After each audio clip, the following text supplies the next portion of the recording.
सो मेरे बहनों भाइयों, इस साजिश को जो है वो जानने की ज़रूरत है। आप देखिए कि पैदाइश की किताब में हम देखते हैं आदम और हवा को, और इब्लीस ने हवा के साथ जब गुफ्तगू की और उसे बातों में जो है वो फंसाया। उसने कहा कि तुम खुदा की मानिंद बन जाओगे, हालांकि वो पहले से ही खुदा के साथ रफाकत में थे।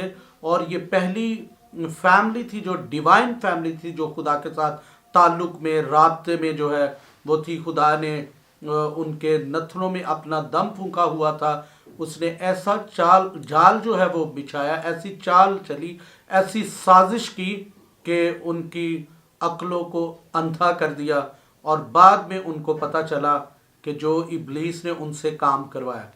सो ऐसे ही लोगों को बाद में पता चलता है कि जब लोगों ने यहाँ पे हमारे एक बहुत बड़ा काम हुआ था। लोगों ने बड़े सारे पैसे जो है, एक शख्स उठा और उसको अपने बड़े पैसे जो है वो दिए, और लोगों ने जेवर ज़मीनें बेचकर उसको दे दी।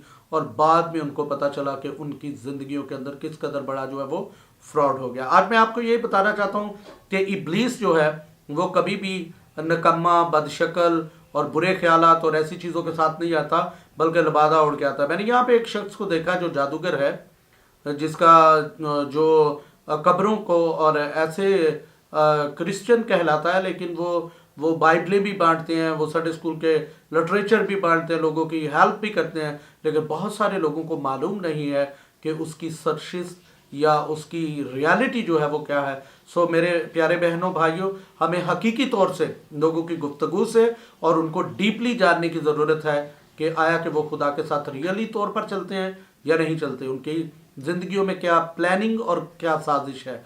सो कलाम को खुदा ने हमें जो है वो सुनने के लिए दो कान दिए हैं और बोलने के लिए एक मुंह दिया है। तो ध्यान से और गौर से खुदा के कलाम को जो है वो सुनना चाहिए। खुदावंद आपको इस मुख्तसर मगर लामहदूद कलाम के सबब से बड़ी बरकत अता करे।